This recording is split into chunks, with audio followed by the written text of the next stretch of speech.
Compulsive video game players can often suffer many of the same problems as people with other addictions. Now, researchers from the University of Missouri say they have found motivations for playing video games that may help identify gamers who play games for an amount of time that is unhealthy. The researchers say it isn't necessarily how much time is spent playing games, but rather why gamers choose to play video games. It's not a question of just how many hours you're playing. We're measuring, are you having problems because of how much you're playing? Just like in alcoholism, if you're drinking to forget about how bad you feel, if you're gaming to forget about how bad you feel, you may be more likely to have a game problem. The researchers found 3 main motivations to play video games that they say could help predict unhealthy game use. The biggest predictor was escapism. So people who are playing video games to get away from their lives and forget about their problems are the people who are most likely to have problems because of how much they're playing video games.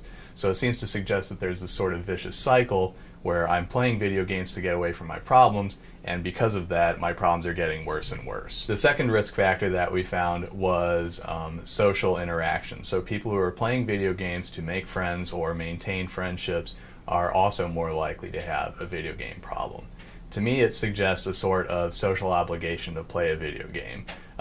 If you are playing World of Warcraft and you have a World of Warcraft team, you are obligated to spend certain amounts of time playing with them, or else they'll cut you from the team. So it's possible that these sort of social interactions cause you to have to play the game more than you should. The third thing we found was that people who are very sensitive to these in-game rewards, so people who enjoy playing until they get level ups or better equipment for their character, who want to collect all the things in the game, these people are also having a harder time putting the game down, and they're experiencing greater problems. Hilgard says certain types of video games may be more likely to attract gamers who play for unhealthy amounts of time.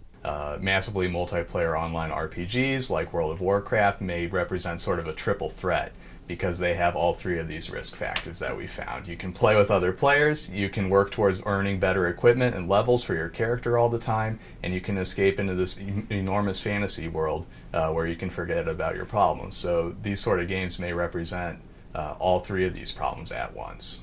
Hilgard says understanding gamers' motives for playing video games can inform game developers, consumers, and parents about why certain games attract certain types of people. For the MU News Bureau, I'm Nathan Hurst.